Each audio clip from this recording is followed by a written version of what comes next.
Le créationnisme, une doctrine expliquant que les êtres vivants ont été parfaitement conçus comme nous les connaissons aujourd'hui directement par une entité divine. Aujourd'hui, cette doctrine s'oppose avec la théorie de l'évolution, qui nous dit plutôt que les êtres vivants ont changé au fil du temps.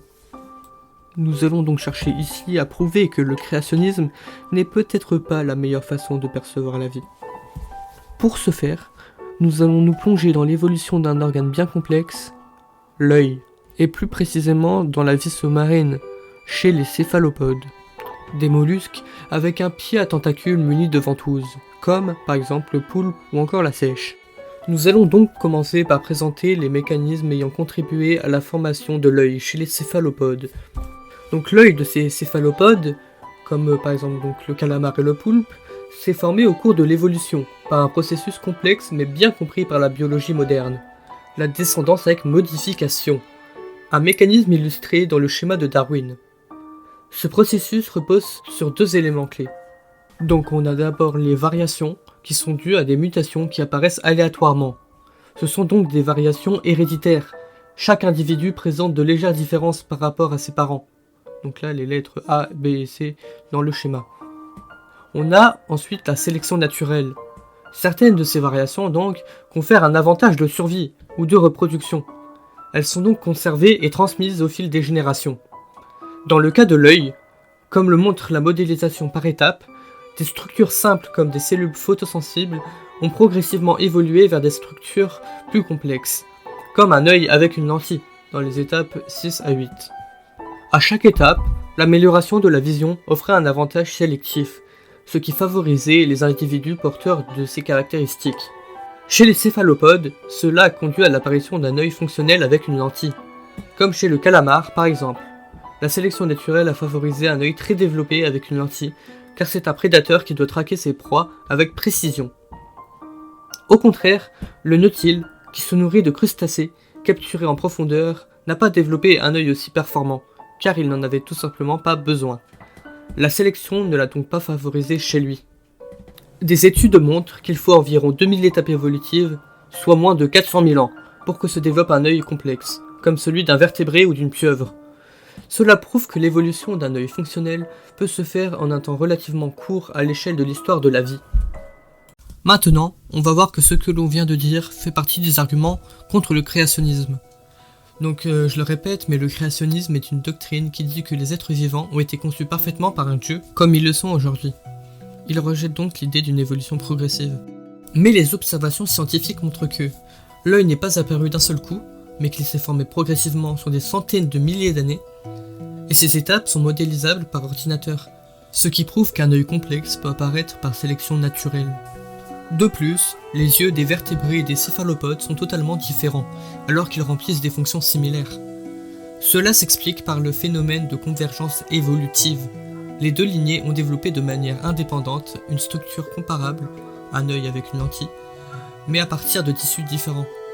Chez les vertébrés, la rétine est composée de tissus nerveux, comme ceux du cerveau.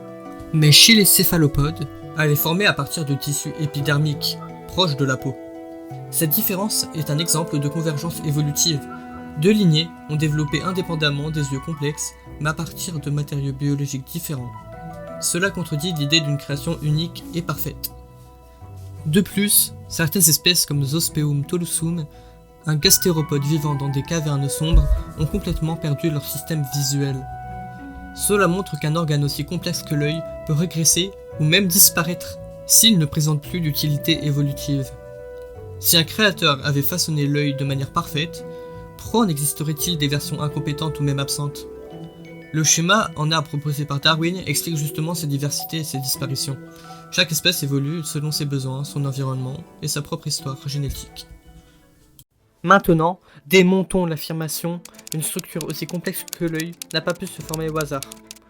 Donc d'abord, elle repose sur une mauvaise compréhension de la théorie de l'évolution. Donc oui, les mutations génétiques apparaissent de manière aléatoire, c'est ce qu'on appelle le hasard, mais la sélection naturelle, elle a rien de hasardeux. Elle favorise systématiquement les variations les plus avantageuses dans un environnement. Dire que l'œil ne peut pas être le fruit du hasard, c'est ignorer ce processus. L'œil ne s'est pas formé en un seul coup, par miracle. Il s'est construit, petit à petit, à travers de nombreuses générations. Chaque minuscule amélioration de la vision offrait un avantage de survie, et donc étaient naturellement transmises et conservées. Il ne s'agit pas d'un hasard pur, mais d'un processus progressif, cumulatif et rigoureux.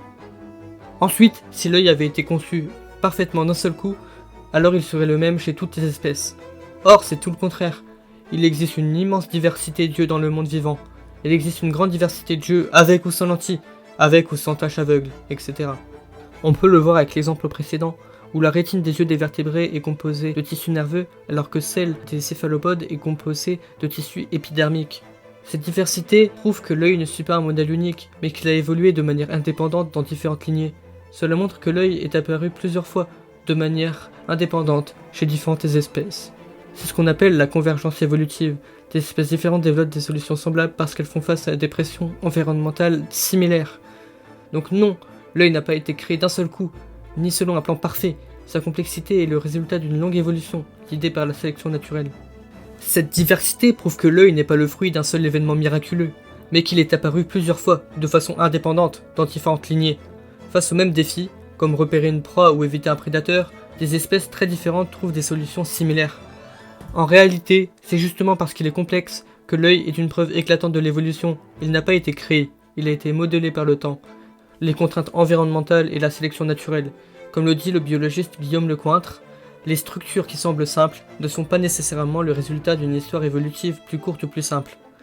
En d'autres termes, cela signifie que les choses qui ont l'air simples à première vue peuvent en réalité être le résultat de processus complexes et longs.